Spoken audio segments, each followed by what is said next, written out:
우리 주님께서 2000년 전 오늘 부활하셨습니다.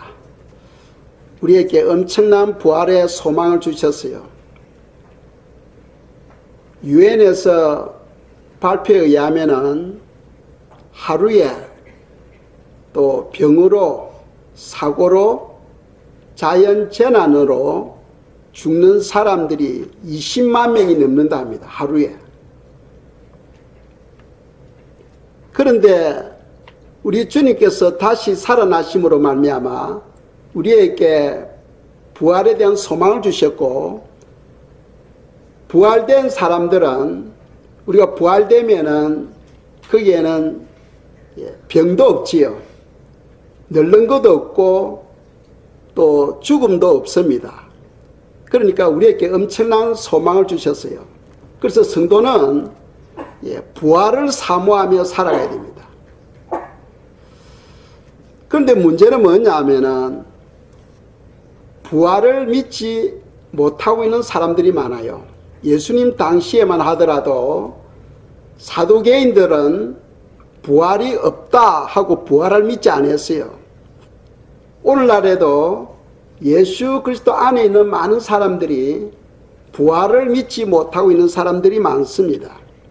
그래서 우리가 알아야 될 것은 부활은 분명히 있다 하는 것을 확신하는 시간 되기를 바랍니다. 먼저 한 구절 보겠어요. 데살로니가 전서 4장 16절에서 18절 말씀입니다. 읽겠습니다. 주께서 호령과 천사장의 소리와 하나님의 나팔 소리로 친히 하늘로부터 강림하시리니 그리스도 안에서 죽은 자들이 먼저 일어나고 그 후에 우리 살아남은 자들도 그들과 함께 구름 속으로 끌어올려 공중에서 주를 영접하게 하시리니 그리하여 우리가 항상 주와 함께 있으리라. 그러므로 이러한 말로 서로 위로하라. 아멘. 고린도전서 이 4장 말씀 16절 17절 이 말씀을 또 어떤 사람들은 상징이다 하고 이야기하는 사람이 있어요. 상징이다.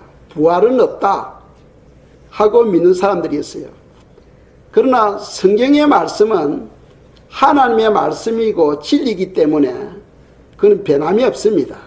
성경은 분명히 부활이 있음을 우리에게 말씀하고 있고 18절에서 증가하고 있죠. 18절에 보면은 그러므로 이러한 말로 서로 위로하라 하고 말씀하고 있어요. 만일 부활 사건이 상징이면은 성도들에게 무슨 위로가 되겠어요? 그렇겠죠. 부활이 기정사실이기 때문에 성경은 부활 사건을 서로 이야기하면서 위로하라 하고 우리에게 말씀하고 있는 겁니다. 하나님은 이 자연을 통해서도 계시하고 있어요. 매미 아시죠? 영어로는 시카다. 매미는 알을 낳으면은 땅 속에서 6년 내지 7년 동안 땅 속에서 살아요. 애벌레로 땅 속에서 6년 내지 7년 동안 살다가 나와서 약 1시간 반 동안 변화가 됩니다. 껍질이 벗겨지고 안에서 매미가 나오는 거죠. 매미로 완전히 변신하는데 제가 한 시간을 재어보니까 1시간 20분 정도 걸리더라고요. 그리고는 날아가요. 날아가서는 나무 위에 앉아서는 하루 종일 하고 노래를 부르고 있어요. 그리고는 한 매미로 있으면서 한 7개월, 8개월 살다가 알을 낳고 또 죽습니다. 이 자연 계시를 통하여 땅 속에서 6년 내지 7년 동안 애벌레로 있다가 변신하여 매미로 변신하는 그 자연 계시를 통하여 하나님은 우리에게 부활이 있음을 증거하고 있고, 또 예수님께서 부활하시고 성천하실 때에 사도행전 1장에 보시면은 500여 성도들이 보는 데서 주님의 몸이 하늘로 올라갑니다. 그리고 나중에는 구름이 더 이상 보지 못하도록 가려버리죠. 그래서 우리가 알아야 될 것은 분명히 부활은 있다 하는 사실을 믿으시기 바랍니다. 오늘 본문에 보시면은 또 고린도전서 15장 51절 52절 말씀입니다. 읽겠어요. 보라, 내가 너희에게 비밀을 말하노니 우리가 다 잠잘 것이 아니요 마지막 나팔에 순식간에 호련히 다 변화되리니 나팔 소리가 나매 죽은 자들이 썩지 아니할 것으로 다시 살아나고 우리도 변화되리라. 아멘. 51절에 보시면은 사도 바울이 비밀을 말하는 비밀을 말하는데 그 비밀이 뭐냐면은 마지막 나팔에 순식간에 하나님의 자녀, 즉 예수 그리스도 안에 있는 사람들이 바뀌어버린다는 거예요. 변화된다. 예수 그리스도 안에 있는 모든 성도들이 변화되어 버린다는 거죠. 이 마지막 나팔이 언제냐 하면은 우리가 지금은 정확히 몰라요. 그런데 두 가지로 생각할 수 있습니다. 성경에 보시면은 요한계시록에 7 나팔 재앙이 있지요. 7 나팔 재앙이 있는데 마지막 7번째 천사가 나팔을 불 때에 그때 휴거가 있다 하고 믿는 경우가 있고, 또 마지막 나팔은 다르게 또 해석할 수도 있어요. 우리가 성경에 보시면은 하나님의 절기, 여호와의 절기가 있습니다. 여호와의 절기에는 나팔 절기가 있어요. 나팔 절기의 때는 나팔을 붑니다. 그런데 그 나팔, 마지막 나팔을 불 때에 호련히 성도들이 변화될 것이다 하고 또 믿는 그런 학설도 있어요. 지금은 우리가 정확하게 그것을 알 수는 없습니다. 아무튼 마지막 나팔에 순식간에 우리가 변화되어 버리는 거예요. 지금 우리가 가지고 있는 몸은 때로는 병에 걸리기도 하죠. 감기 몸살에 걸리기도 하잖아요. 그리고 또 세월이 가면은 늙어갑니다. 주름살이 하나씩 더 늘어갑니다. 그리고 때가 되면은 우리가 죽죠. 그런데 부활된 몸은 부활될 때는 늙은 사람이 젊은 사람으로 다 부활돼 버려요. 그러니까 특히 여자분들이 좋아하시기 바랍니다. 다 처녀로 바뀌어 버리니까. 예. 젊은 사람으로 다 부활돼 버립니다. 그때 그 부활의 몸은 병들지를 않아요. 늙지도 않습니다. 죽지도 않습니다. 그러니까 영원한 몸이에요. 그 영원한 몸으로 우리가 바뀌어 버리는 거예요. 언제? 부활 때. 그러니까 예수 그리스도 안에 있는 성도들에게는 부활은 큰 소망이 되는 거예요. 거기에는 부활되면 염려, 근심, 걱정도 없습니다. 우리가 살아가는데 걱정이 많잖아요. 때로는 스트레스 때문에 갖가지 또 병에 걸려서 고난 가운데 있는 사람들이 많아요. 그런데 그런 염려, 근심이 없으니까 또 병도 안 걸리고 또 늙지도 않고 죽지도 않고 영원한 신령한 몸을 가지게 되는 거죠. 그래서 부활 사건은 우리 기독교 성도들에게는 엄청난 소망이다 하는 사실을 기억하시면서 부활은 분명히 있다 하는 사실을 믿으시기 바랍니다. 자, 그렇다면 부활이 주는 의미가 있어요. 부활이 우리에게 주는 의미를 많은 의미가 있는데 특별히 제가 요약해서 3가지를 우리가 묵상할 수 있겠습니다. 예수님은 이미 2000년 전에 부활하셨습니다. 부활하시고 성천하시고 하나님 보좌 우편에 지금 앉아 계시면서 또 우리를 위하여 기도하고 계시죠. 때로는 또 우리 가운데 역사하시면서 오늘도 우리가 이곳에 와서 예배드리는데 성경 분명히 말씀합니다. 2-3 사람이 내 이름으로 모인 곳에는 나도 그들 중에 있느니라 하셨어요. 이곳에 예수님께서 함께하고 계신 줄 믿으시기 바랍니다. 믿으십니까? 예. 자, 부활이 주는 의미, 첫째로는 주님은 이미 부활하셨지만 우리는 아직 부활되지 못하고 있어. 우리가 예수님 믿을 때 부활은 시작되었습니다. 부활은 이미 우리에게 시작되었어요. 그런데 지금 완성된 게 아니에요. 믿음으로는, 성경은 믿음으로 주님과 함께 우리가 죽고 주님과 함께 살고 주님과 함께 성천하고 주님과 함께 아버지 보좌 우편에 앉아 계신다 하고 성경은 말씀하고 있어요.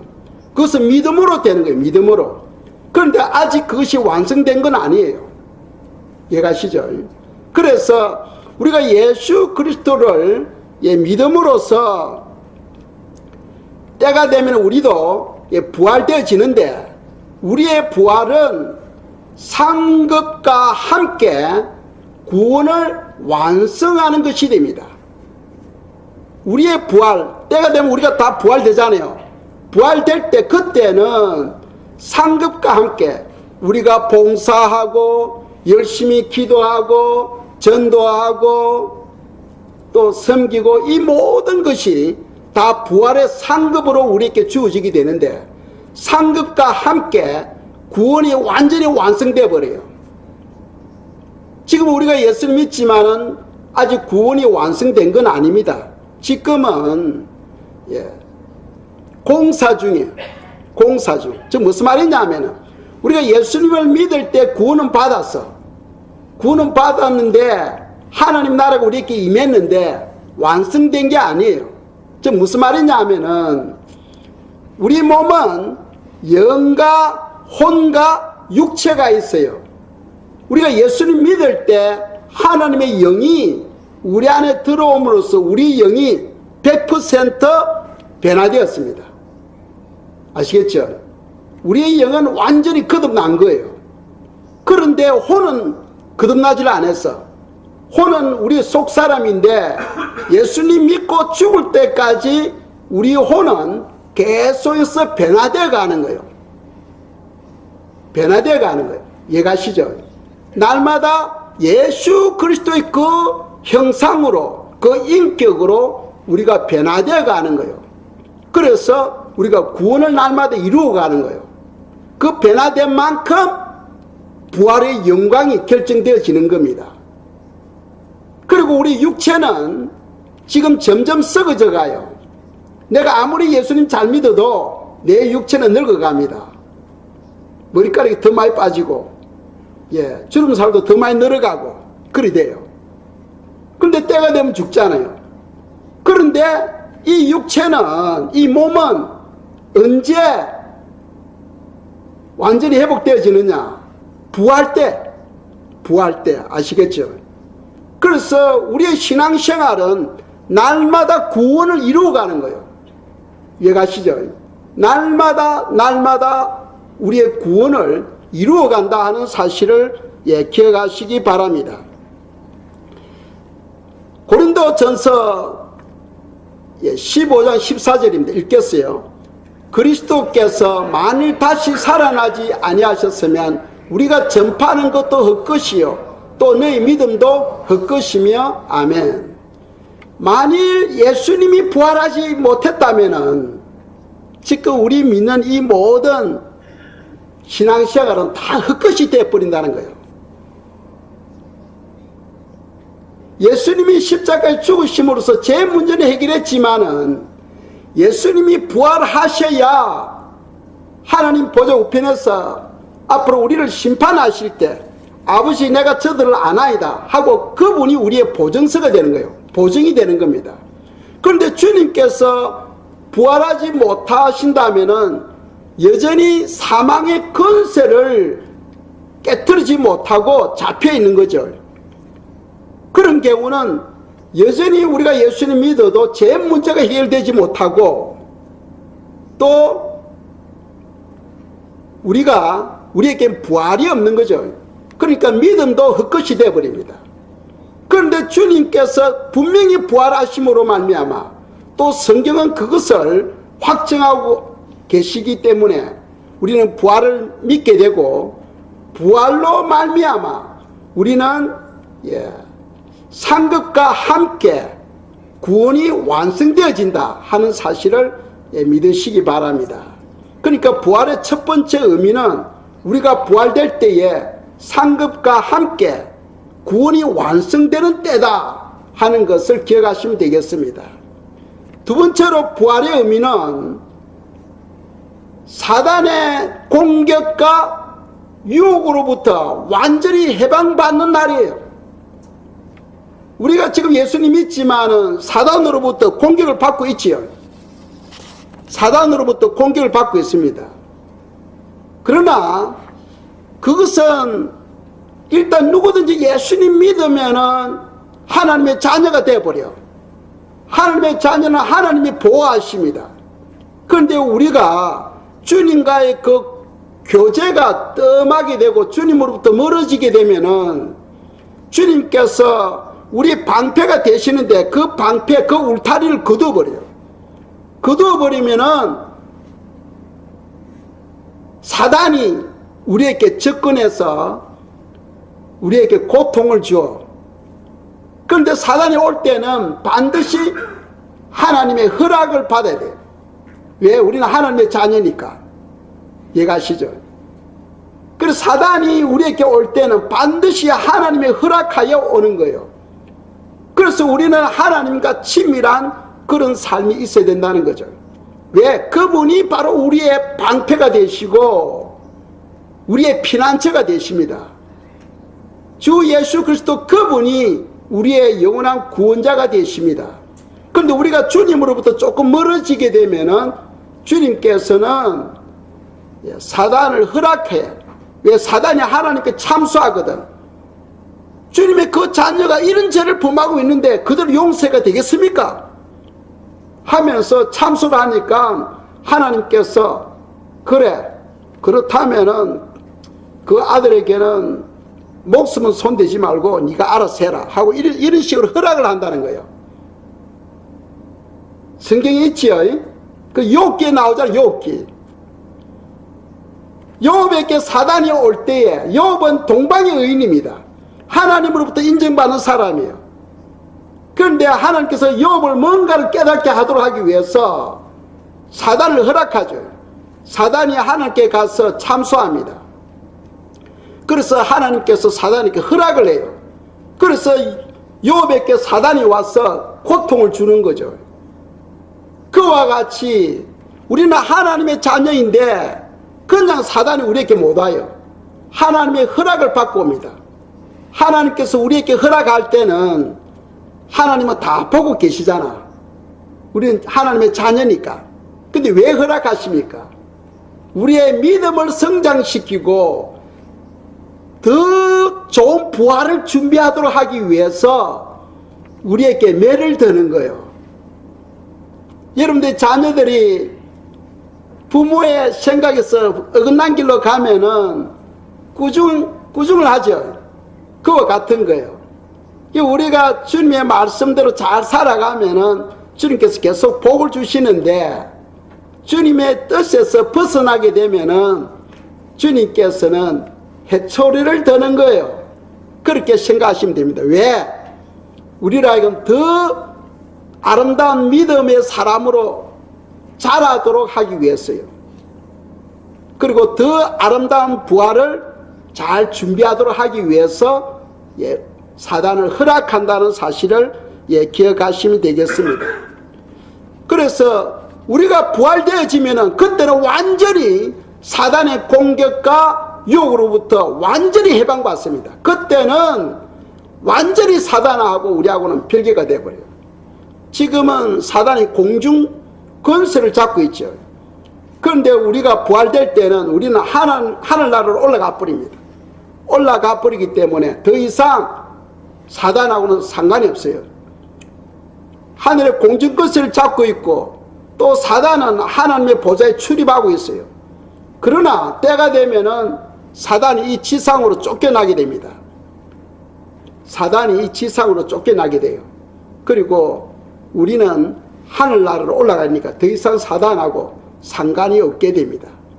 그래서 우리가 부활될 때는 사단의 그 공격과 유혹으로부터 완전히 해방받는 그런 때다 하는 것을 생각하시면 되겠고, 또 세 번째로 우리의 부활은 주님과 함께 새 출발하는 때가 됩니다.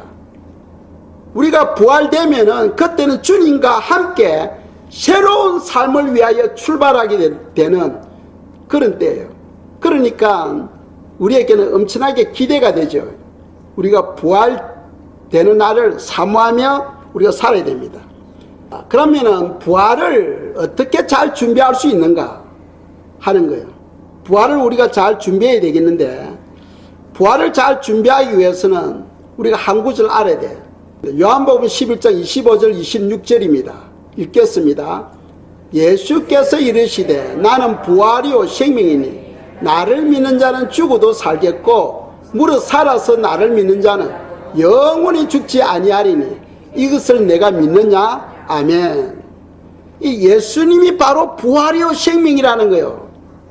그 부활을 사모하는 사람은 예수님과의 그 관계를 회복시켜야 돼. 그러니까 세상 사람은 누구든지 예수님께로 와서 예수님을 믿어야 됩니다. 예수님을 믿어야 부활에 참여할 수 있어요. 왜? 그분이 바로 부활이니까. 우리가 돈이 필요하면 은행에 가잖아요. 부활이 필요하면 예수님께로 나가야 되는 거예요. 그래서 부활을 잘 준비하려면은 예수님과의 그 관계를 잘 가져야 되는 거예요. 친밀한 관계, 주님과의 그런 친밀한 관계를 가져야 되는 거예요. 어떻게 가질 수 있습니까? 말씀을 통해서, 기도를 통해서, 또는 봉사를 통해서 우리가 주님과의 관계를 튼튼하게 가질 수 있는 거예요. 이해가시죠? 그럼으로써 우리가 부활을 잘 준비할 수 있어요. 이 부활은 상급하고 관계되는 거죠. 구원은 우리가 예수님 믿음으로써 구원을 받아. 우리가 기도하고 봉사하고 말씀에 순종하고 이런 것은 구원이 아니라 상급하고 관계되는 거예요. 그러니까 우리가 주님을 위해서 헌신하며 살아갈 때에 더 아름다운 부활을 우리가 준비하게 되는 거예요. 그러니까 부활을 사모하는 사람, 부활을 잘 준비하려면은 주님과의 관계를 우리가 잘 회복하고 친밀한 관계를 가져야 된다 하는 것을 생각하시면 되겠습니다. 두 번째로 또 부활을 잘 준비하려면은 많은 열매를 맺어야 돼. 많은 열매를 맺음으로써 우리가 또 부활을 더 잘 준비할 수 있어요. 마태복음 7장 19절 20절입니다. 읽겠어요. 아름다운 열매를 맺지 아니하는 나무마다 찍혀 불에 던져지느니라. 이러므로 그들의 열매로 그들을 알리라. 아멘. 자, 이 열매를 맺는 거, 이건 내 노력으로 되는 게 아니다 했죠. 내가 노력하고 내가 애써가지고 열매를 맺으면은 그런 문제가 있어. 그 구약 백성들이 자기 노력으로, 자기 힘으로 말씀을 지키려고 하다가 율법주의에 빠져버려요. 우리가 열매를 맺어야 되는데 이건 내 힘으로 되는 게 아니에요. 그럼 어떻게 해야 되느냐? 주님과의 관계를 통하여 주님의 그 사랑과 또 주님의 영이 우리 속에 충만하게 거함으로써 열매는 저절로 맺어진다는 거예요. 열매는 저절로 맺어집니다. 이해가시죠? 그러니까 내가 열매를 맺고 싶다 할 때는 주님께로 나가야 돼. 주님과 친밀해질 때에 주님의 사랑이 내 속에 흘러 들어옴으로써 율법은 저절로 지켜져요. 그것이 바로 은혜라는 거예요. 은혜. 이해가시죠? 요한복음 15장 1절부터 7절까지 말씀이 바로 그런 말씀이에요. 주님은 포도나무고 우리는 가지를 했거든. 이 가지가 포도나무에 붙어 있으면 저절로 열매를 맺게 된다 하고 이야기하고 있어요. 그러니까 이 열매를 맺지 못한다는 것은 무슨 말이냐 하면은 주님과의 관계가 멀어져 있다는 거예요.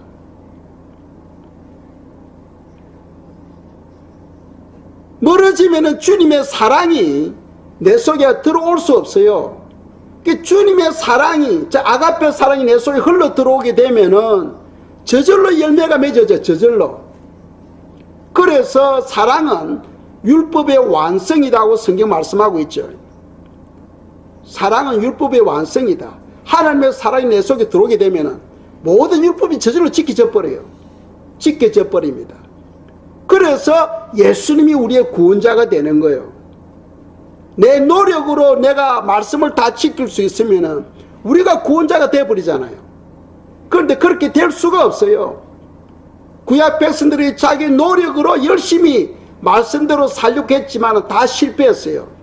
되는 게 아니에요. 하나님께서 그분의 영을, 즉 성령을 우리에게 보내주시고 성령에 의해서 하나님의 사랑이 우리 안에서 역사할 때에 하나님의 말씀이 저절로 이루어지고 열매는 저절로 맺어지게 되는 거예요. 이해가시죠? 그래서 우리가 부활을 잘 준비하려면은 많은 열매를 맺어야 된다. 그러려면 더욱더 예수님께 가까이 가고 예수님과 친밀한 관계를 가져야 된다 하는 것입니다. 세 번째로 부활을 잘 준비하려면은 우리 인격의 변화가 있어야 돼요. 인격의 변화가 있어야 됩니다. 조금 전에 말씀드렸지만 우리 혼의 구원은 예수님 믿고 죽을 때까지 변화된다 했죠. 변화됩니다. 무엇을 향하여 변화되어지는 거예요? 예수님의 형상으로 변화되어 가는 거예요. 그래서 성경은 예수 그리스도의 그 장성한 분량에까지 자라가라고 되어 있어요. 우리의 혼이 예수님의 성품으로 날마다 자라가야 되는 거예요. 그래서 베드로후서 1장 4절에서 7절 말씀입니다. 읽겠어요. 이로써 그 보배롭고 지극히 큰 약속을 우리에게 주사 이 약속으로 말미암아 너희가 정욕 때문에 세상에서 썩어질 것을 피하여 신성한 성품에 참여하는 자가 되게 하려 하셨느니라. 그러므로 너희가 더욱 힘써 너희 믿음의 덕의 지식의 절제의 인내의 경건의 행제우애에 사랑을 더하라. 아멘. 자, 이렇게 8가지 덕목을 말씀하고 있죠. 믿음의 덕의 지식의 절제의 인내의 경건의 행제우애에 하나님의 사랑, 아가페 사랑을 공급하는 거. 이렇게 8가지. 이것은 무엇을 말하냐 하면은 인격을 말해. 우리의 인격. 하나님의 성품으로 우리가 자라가는 거죠. 그 8가지 덕목을 우리가 추구하며 그걸 기도하고 나갈 때에 하나님의 성품에 참여하는 자가 된다는 거예요. 신의 성품에 참여하는 자다 하고 말씀하고 있죠. 예. 보면은 4절에서 말씀하고 있잖아요. 신의 성품에 참여하는 자가 되게 하려 하셨느니라. 즉 하나님의 성품에 참여하는 거예요. 하나님의 성품에 참여하려면은 지금 5절, 6절, 7절처럼 이렇게 우리가 믿음의 덕의 지식의 절제의 인내의 경건의 또 행제우애에 사랑을 공급하는 이렇게 8가지 우리의 인격으로 변화되는 것이 하나님의 성품에 참여하는 거예요. 그럼으로써 우리가 더 좋은 부활을 준비하게 되는 거예요. 더 아름다운 부활로 우리가 준비하게 되는 거죠. 우리가 다 부활을 믿어요. 부활을 믿습니다. 이제는 우리에게는 부활을 잘 준비하는 것이 우리의 숙제라는 거예요. 그래서 부활을 잘 준비하려면 제가 3가지를 말씀드렸습니다. 첫째로는 주님과 친밀함을 가져야 돼요. 친밀함. 왜? 그분이 바로 부활이니까. 두 번째로는 뭡니까? 두 번째로는 많은 열매를 맺는 거죠. 많은 열매를 맺으면 어떻게 됩니까? 더욱더 주님과 친밀함을 가져야 됩니다. 말씀과 기도 안에 들어가야 되겠죠. 그리고 또 순종을 위해서 봉사도 있어야 되겠죠. 그리고 세 번째로는 신의 성품, 즉 우리의 인격이 변화되어야 됩니다. 인격이 변화되어진다. 그렇게 할 때에 더 아름다운 부활, 더 좋은 부활로 우리가 바뀌는 거예요. 그래서 히브리서 11장 35절 후반에 보면은 초대교회 성도들은 더 영광스러운 부활, 더 좋은 부활을 얻기 위해서 엄청난 박해 가운데서도 기뻐하며 즐거워하며 신앙생활을 한 거예요. 어떤 사람은 짐승의 밥이 되기도 하고, 어떤 사람은 예수님 믿는 것 때문에 불에 타 죽기도 하면서도 그들은 그것을 마다하지 않고 더 영광스러운 부활을 바라보면서 기뻐하면서 그 고통을 당하셨던 거죠. 그 성도들은요, 이런 부활에 대한 욕심이 있어야 돼. 더 좋은 부활에 대한 욕심이 있어야 돼. 부활을 잘 준비하고자 하는 그런 욕심이 있어야 돼요. 왜? 그때 도래하는 부활의 영광은 영원한 영광이잖아요. 영원한 영광. 지금 우리가 수고하고 애쓰고 하는 이 모든 것이 부활 때 부활의 모습으로 하나님께서 다 갚아주시는 거예요. 부활의 모습으로, 더 아름다운 모습으로, 더 영광스러운 모습으로 하나님께서 다 갚아주시는 거예요. 이제 그런 것을 기대할 줄 아는 사람이 바로 영의 눈이 열렸다 하고 이야기할 수 있는 거죠. 영의 눈이 닫혀진 사람들은 그걸 깨달지를 못해. 현재 먹고 사는 것, 짐승은 먹는 것만 주면 다 좋아하잖아. 그래서 살기 위해서, 먹기 위해서 살면은 그런 짐승하고 똑같은 거예요. 하나님께서 짐승과 사람을 같은 날 창조했잖아요. 6일째, 마지막 6일째 짐승과 사람을 창조해서, 그런데 짐승과 사람의 차이점이 뭡니까? 짐승에게는 영이 없는데 우리에게 영이 있잖아요. 영이 있어요. 오늘 새벽 연합 예배가 있었는데 목사님이 이런 질문을 하셨죠. 사람이 무엇을 위해서 살아야 되나? 왜 살아야 되나? 이런 질문을 하셨잖아요. 여러분들 어떻게 생각합니까? 여러분들은 무엇을 위해서 삽니까? 먹기 위해서 삽니까? 아니죠. 저는 그 질문에 저는 이렇게 생각했어요. 인생은 예수님을 따라가는 것이다. 예수님을 따라가는 것이다. 왜? 주님이 오신 것은 우리에게 풍성함을 주기 위해서 오셨잖아요. 구원도 주시고 풍성함도 주시고. 그러니까 주님을 따라가는 것 안에 모든 생사복이 다 들어있는 거예요.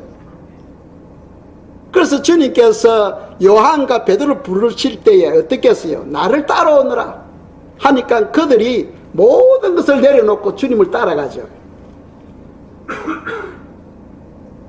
그러니까 신앙생활은 주님을 따라가는 거예요. 주님 안에 더 좋은 부활도 있고 더 좋은 영광도 있는 거예요. 모든 행복과 기쁨이 주님 안에 다 있는 거예요.